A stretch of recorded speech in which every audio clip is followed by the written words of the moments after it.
औज़ुबिल्लाहिमिनश्शैतानिर्रजीम बिस्मिल्लाहिर्रहमानिर्रहीम। Dear students, अस्सलाम वालेकुम। मेरे YouTube channel A1 all in one में खुश आमदीद। आज मैं आप लोगों की खिदमत में एक नई वीडियो लेकर हाजिर हूँ, जिसमें मैं आपको उर्दू पर्चे का पैटर्न सिखाऊंगा। अगर आप लोगों ने इस पैटर्न के मुताबिक पर्चा हल किया तो इंशाअल्लाह आपकी उर्दू के पर्चे में फुल मार्क्स आ सकते हैं, यानी 90+ मार्क्स आ सकते हैं। वीडियो को एंड तक देखें। अगर आपको मेरी ये वीडियो पसंद आई तो वीडियो लाइक करें, मेरे चैनल को सब्सक्राइब करें और दूसरों के साथ शेयर भी करें। चलो पर्चा शुरू करते हैं। Let's start the paper. Urdu का पर्चा हल करने के लिए आपके पास मंदरजा झैल चीज़ें होनी चाहिए, यानी 2605 नंबर के मास्टर कंपनी के मार्कर होने चाहिए जो मेन हेडिंग के लिए इस्तेमाल होती हैं। 2 मास्टर कंपनी के 604 मार्कर होने चाहिए और एक इंक वाला पेन चाहिए।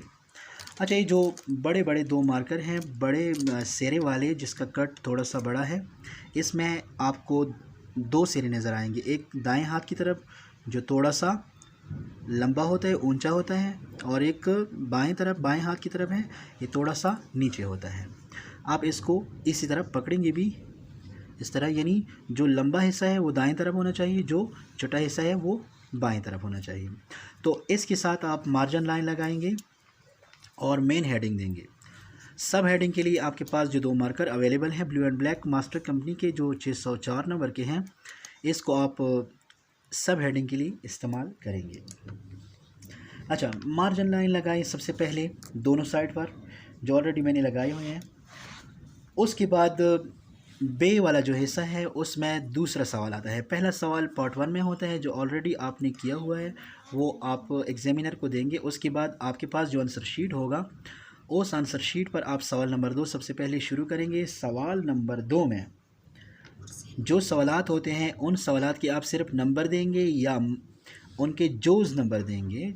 सवाल लिखने की कोई ज़रूरत नहीं है। जिस तरह ये है सवाल नंबर 1 या जोज़ नंबर 1 इस जवाब है, यहाँ पर आप जवाब लिखेंगे। जब जवाब ख़त्म होता है तो यहाँ पर आप 605 मार्कर के साथ यहाँ पर एक छोटी सी लाइन लगाएंगे। फिर दूसरा सवाल, तीसरा सवाल, चौथा और 5वां सवाल, उसकी जवाबात लिखें। जब तमाम सवालात हल होते हैं, ख़त्म हो जाते हैं, तो उसके बाद एंड पर फुल एंडिंग लाइन लगाएं।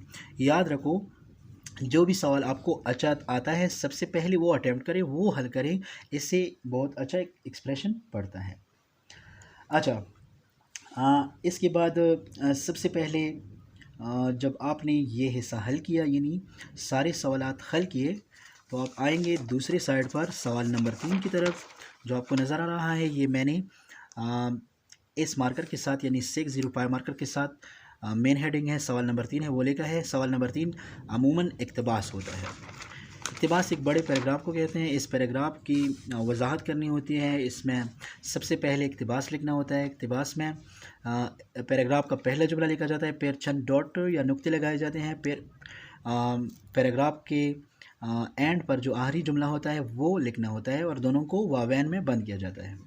फिर उसके बाद आते हैं हवाले मतन की तरफ। हवाले मतन में क्या लिखा जाता है? हवाले मतन में मुसन्निफ़ का नाम और मुसन्निफ़ ने इक़्तिबास जिस सबक से लिया है उस सबक का नाम लिखा जाता है। फिर उसके बाद सियाक़ व सबाक़ 5 से लेकर 7-8 लाइनों में ये लिखा जाता है। जब आप सियाक़ व सबाक़ लिखेंगे तो उसके बाद वजाहत की तरफ आएँ। फिर इस इक़्तिबास यानी मज़कूरा इक़्तिबास की वजाहत करें अपने अल्फाज में। जब आप वजाहत करेंगे, वजाहत के अख्तिताम पर फुल एंडिंग लाइन लगाएं, तो इस तरह आपका तीसरा सवाल भी हल हो जाएगा। अच्छा दोस्तों, इसके बाद सवाल नंबर 4 की तरफ आते हैं। सवाल नंबर 4 उर्दू के पर्चे में अमूमन जुमलों का इस्तेमाल होता है। जिस तरह यहाँ पर मैंने लिखा है, जुमलों में इस्तेमाल अल्फाज, दाएं तरफ अल्फाज लेके 604 मार्कर के साथ, और बाएं तरफ जुमला लेके या जुमले लेके या जुमलों में इस्तेमाल लेके। मसलन एक लफ्ज़ है इल्म, इसको आप अपने अल्फाज में इस्तेमाल करें। जिस तरह मैं इस्तेमाल करता हूँ इल्म, मैं लिखता हूँ इल्म बड़ी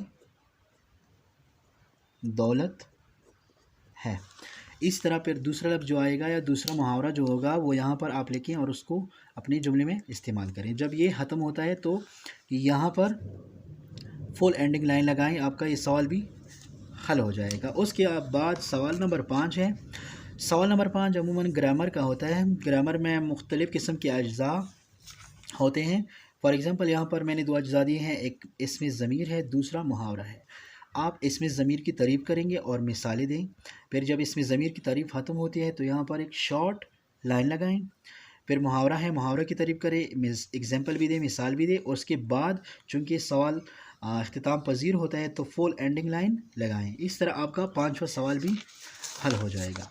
अच्छा, इसके बाद आपके पेपर में छठा सवाल जो होगा वो है जुमलों की दुरुस्तगी, यानी गलत जुमले आपको दिए गए होंगे, आप उन जुमलों को दुरुस्त करके दोबारा लिखेंगे। जिस तरह यहाँ पर एक गलत जुमला है, ये माह रमज़ान का महीना है। चूँकि माह और महीना खम्मानी अल्फाज हैं, इसका दुरुस्त जुमला कुछ यूँ होगा, ये माह रमज़ान है। फिर अगला जुमला होगा, उसके बाद दूसरा होगा, तीसरा होगा। जब सारे जुमले ख़त्म होते हैं फिर एक फुल एंडिंग लाइन लगाएं। इसी तरह आपका जो छठा सवाल है वो भी इख्तिताम पज़ीर होगा। अच्छा दोस्तों, उसके बाद 7वां सवाल है वो है अशआर की तशरीह। गज़ल हो, नज़म हो, जो भी चीज़ है। मैंने यहाँ पर एक हमद है, उसका एक शेर लिया है। गो सबसे मुक़द्दम है हक़ तेरा अदा करना, बंदे से मगर होगा हक़ क्यों कर अदा तेरा। तो ये शेर है, ये अलामत शेर है। इसके बाद आप शायर का नाम लिखें, नज़म का नाम लिखिए, हमद है, नात है, जो है वो लिखें, और उसके बाद इसकी तशरीह करें।